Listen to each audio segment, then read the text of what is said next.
Each of the strands of harakeke relate to one of the dimensions from hauora, from holistic, from total health and well-being, and one of them relates to holistic and intuitive teaching and learning.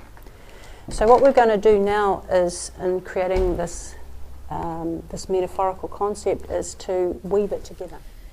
Kia ora, Tania. It's been lovely to hear the way you've linked together and made these smooth transitions between Te Whare Tapawhā and Te Wheke and bringing in Mū Tōrere. It's wonderful the way you've linked them all together. Do you think you'd be able to just elaborate a little bit more on why you feel they fit together so well?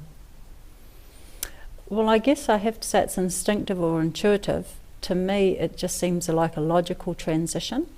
To me, it seems logical that they are connected. I became aware of Te Whare Tapawhā when it was first launched by Dr. Mason Jury.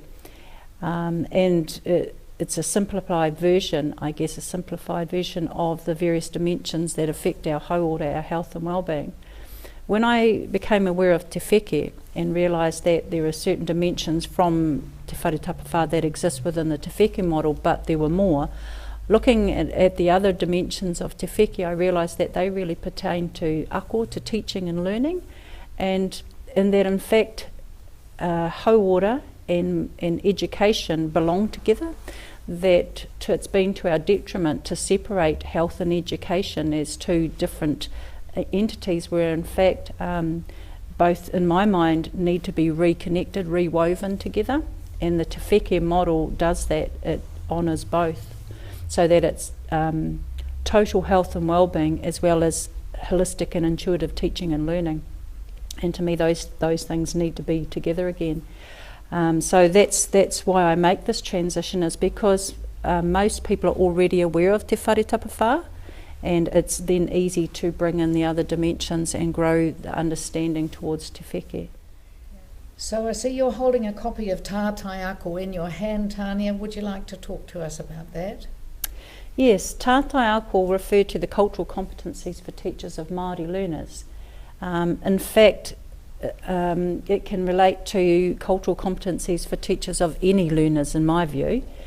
The cultural competencies stated in here are 5 cultural competencies that do, there's a summary here of the Tātai Ako summary, and the competencies referred to are ako, whanaungatanga, tangata whenuatanga, manaakitanga and wānanga. And each of these, in my view, can relate also to Te Wheke. So, for example, whanaungatanga is part of Te Whare Tapawhā, it's part of Te Wheke, and it's also part of Tātai Ako. So there's a natural transition there and a natural connection.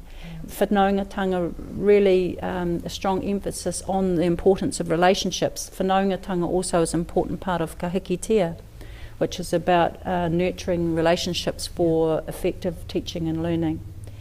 In Tātai Ako, it also makes reference to manaakitanga, and in Te Wheke, manaaki is about building up respect and esteem in a reciprocal nature.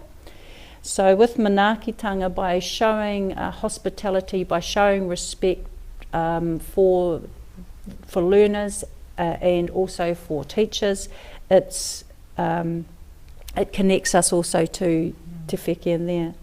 Wānanga, which is having robust dialogue between teachers and learners and extended whānau, that's all part of it as well, and that ties into relationships once again. So for me, Tātai Ako is a beautiful way to honour the different dimensions of Te Wheke and Te Whare Tapawhā as well. You've mentioned 3 of the cultural competencies in Tātai Ako, but still 2 that you haven't mentioned, tangata whenuatanga and ako. Can you make links to them as well? Absolutely. With tangata whenuatanga is to do with cultural identity. It's the social cultural awareness and knowledge. So it's building that up for the learners, firstly to reaffirm who they are in their own cultural identity, but also to have that awareness of the place-based social cultural awareness, so that the place that we belong. For example, I'm Ngāti Porou through my whakapapa, and it's important for me in my learning journey to grow my knowledge of my own whakapapa. However, I grew up in Te Tauihu o Te Waka Māui in the top of the South Island, and so that is a different tribal authority area, and so it's also important for me to learn about the whakapapa of that place and those people.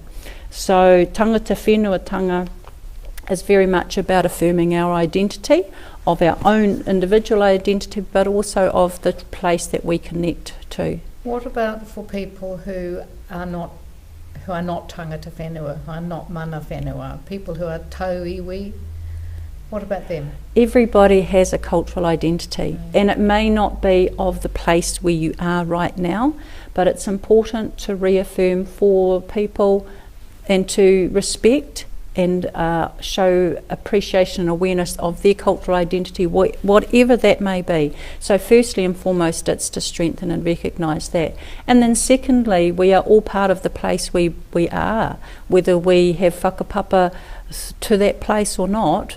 Through our genealogy, we all are part of that place. So it's to find those links and to reconnect those links. There are many children from other parts of the world, other parts of New Zealand, who are growing up, for example, in my hometown, who have absolute reverence for our local mountains and rivers, and it's important to share that and to weave people together.